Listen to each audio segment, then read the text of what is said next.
Hello, it's me, A.M. Zod, and I am here to review the RPM Power Rangers Valve Max Megazord.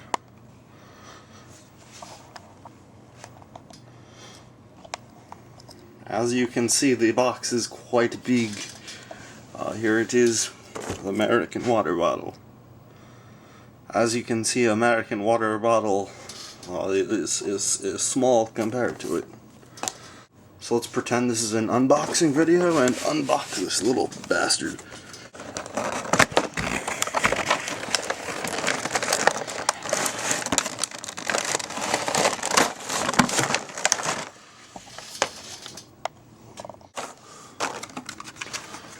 So here you got the instructions.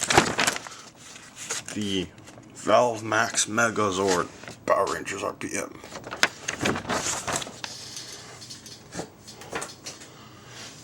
In the box you get the Corrugator, or American Corrugator. You get his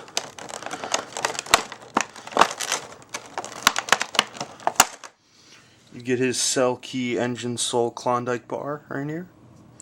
And just to note, this is more of a yellow color than it is orange compared to the actual Corrugator cell chip.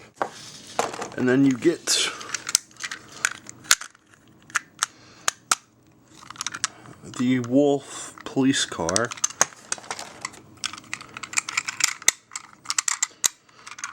And the Ziggy Mobile, which he uses to get every single female in Corinth.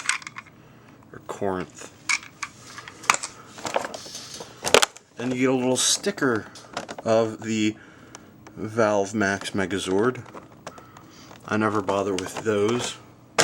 So right now let's take a look at Tail Spinner.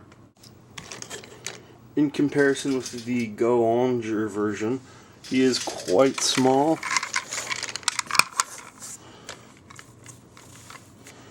Being roughly half the size.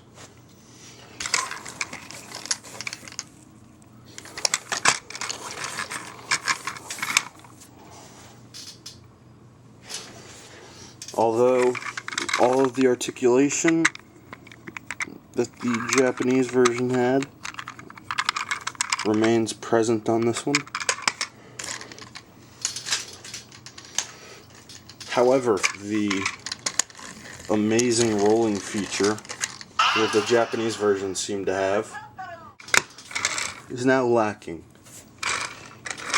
And he performs normally in terms of rolling. Can still put the engine soul in there. This time it's very useless and provides no lights or sounds, whatever. The Black Wolf Cruiser is once again smaller, about roughly half the size of the Japanese version.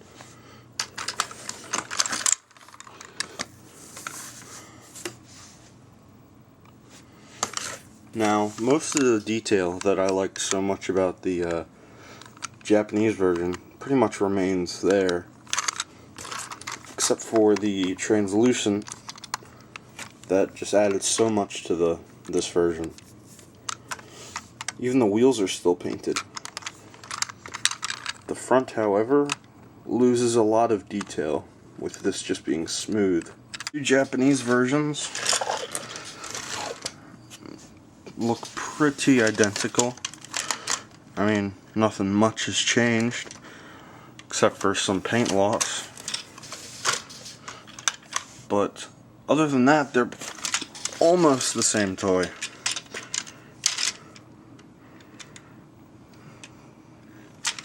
I mean, and most of the detail is, for the most part, there. You can insert the cell chip into Corrugator's mouth by just inserting it. But now getting into the reasons why I think this version is 100 times better than Gunboro. And that's in the robot mode. Or, no wait, there's one feature. in the show, the one thing you would want to recreate with the toys is the entrance of this dynamic duo, or dynamic trio, if you will. Is the pose that they entered the entire show in. Or at least I think. They might have just rode this way a few times. But yeah, it looks cool. But if you go fast enough or you tilt it to the side. Oh no, they're off. Oh no.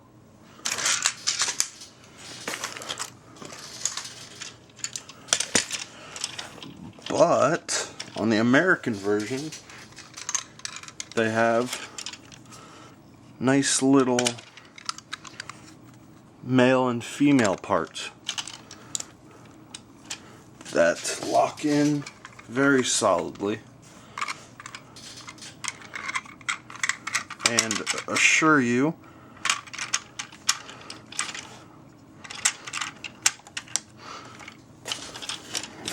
that these will never come off unless you do that. And another thing, this is more of a G6 love, but on the Japanese version, these two pieces didn't connect, so they were always hard to get lined up perfectly. But on this version, they have these nifty little pegs that ensure that, to all of you with OCD out there, this piece remains completely straight. On to the transformation. Split this in half.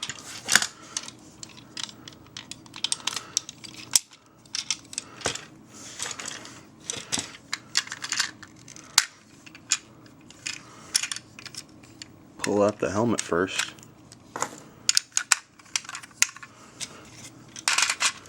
Transformation pretty much stays the same to the Go-Onger version, except for the arm joints. On the Go-Onger version, there's a joint right at where this piece met the torso, but now there's a nifty little joint here that does that. Now this is where Gunbro really starts to prove itself as being a lot better than Gunbro, in my opinion.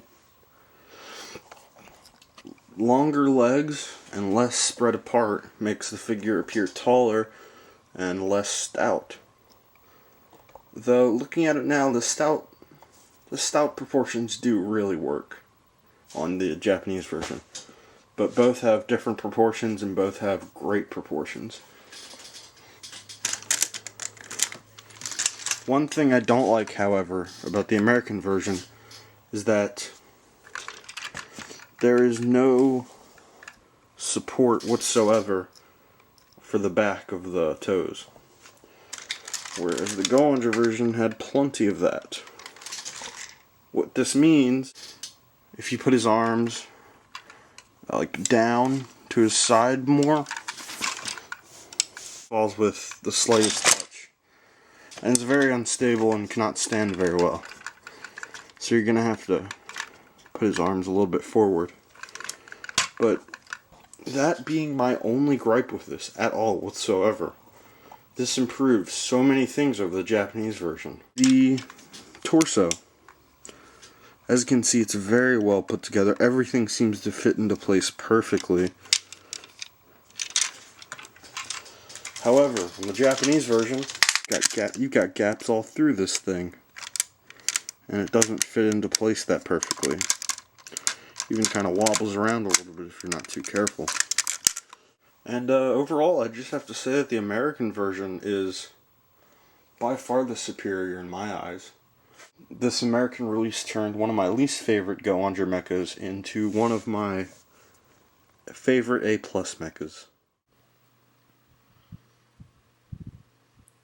Max, I need your help. I'll be right there. I need your help to form American G6. I know. I knew we could do it.